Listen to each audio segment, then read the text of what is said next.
Tom, very good to see you. An important topic today, the 4 questions your advisor should be asking you before you retire. I'm glad we have a chance to talk this through today because this conversation is so much more than just a number in the bank. So the first question your advisor should be asking you, do you know the rate of return you need on your savings and investments? Why is this important? Well, it's important because you obviously want to make sure that the money that you do have is going to last through your life expectancy or through your, up to your mortality age. So making sure that you have money in the correct buckets that we've talked about in past conversations, and not only investment buckets, but tax buckets, Mm. and understanding what those returns are, because a taxable rate is different than a tax-free or a tax-deferred rate. Right. Really important. That needs to be part of the conversation because, Tommy, we've talked before. You can't just say you can retire with $1 million in the bank account because if that's all in your tax deferred bucket, you're going to be sharing a large portion of it with Uncle Sam. Well, exactly, and even in your after-tax monies that you have, it's going to depend on the kind of investment that you have. Is it capital gains, which is taxed a little bit differently than interest and dividends? So again, all of these things are really important. Understanding what that real rate of return is. Mm-hmm. Next question. Do you know how much you need to save on a monthly or annual basis? Right, because right now people, especially the last few weeks with the way the market's been going for 2025 so far, do you really have enough? So understanding what is in your buckets, is that something that's going to last? Again, in combination with what those rates of return are, is there enough there to work with to last through your life expectancy? Or we always use age 100. I talk about life expectancy in our interview, but for our planning purposes, when we're working with clients, we're expecting at least the age 100. Mm-hmm. And working with the right advisor means that any discrepancy, what's known as the retirement gap, you can help a client build so that they have that sustainable income to get them to 100.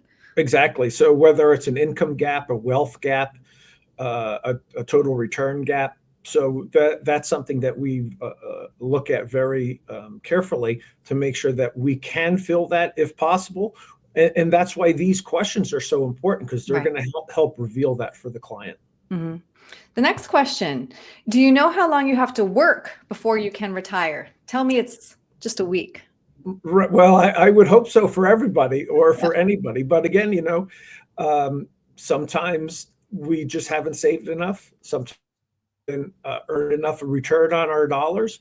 And so, unfortunately, people might not be able to retire at the time that they're hoping for, whether that's age 60, 65, whatever it is. But then again, also, we're finding a lot of people who just don't want to retire, and at some point or at some level still want to stay engaged in the workforce. Mm-hmm. We've talked before about the many benefits of what they're calling a hybrid retirement, to take a job that you're passionate about versus a job that is just paying the bills. Yeah, doing something that you love and giving yourself, a reason to keep moving forward. You don't Mhm. want One of the biggest problems we find with people that are going into retirement is they don't have an afterlife plan, meaning after work life plan.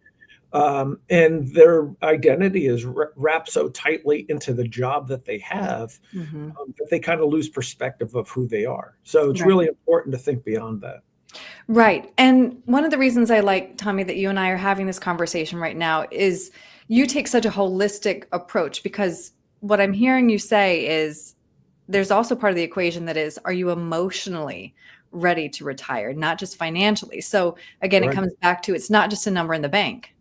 Absolutely. You need a life plan as well as a retirement plan to Right. go hand in hand. Hmm. And then the last question, do you know how much you have to reduce your standard of living? Hopefully none at all. Hopefully none, but our goal in retirement isn't to have less income or a less standard of living. But if we haven't done the other three things, worked long enough, earned enough, saved enough, then there is a chance, especially with inflation. That's the one factor that most people forget about including in their planning process. 20 years from now, $100,000 might be the equivalent of 200,000.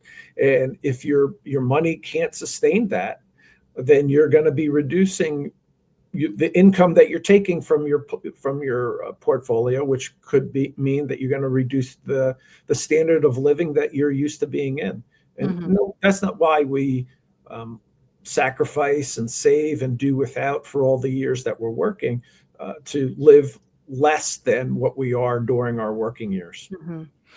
And the sooner you can have this conversation with a professional planner who specializes in retirement planning, and Tom, I know you just received a special designation, the sooner you can get on the path to the retirement that you deserve. Oh, of course. I mean, planning when you're 20 is the best time to do it. But obviously, you don't want to wait till 6 months before you retire to try to figure all this stuff out. So the sooner the better. Just like almost everything else in life. Well said. Well, Tom, if somebody would like a second opinion on their plan, or if they'd like to work with you to design that plan and have this conversation to see if they are ready to retire, what's the best way to reach you? Either by phone, 973-394-0623, or you can reach us by email, tjoconnell@internationalfinancial.com. And then you can always just check us out on the old interweb at www.internationalfinancial.com. Great. Tom, thanks for your time today. Thanks, Aaron. Great seeing you.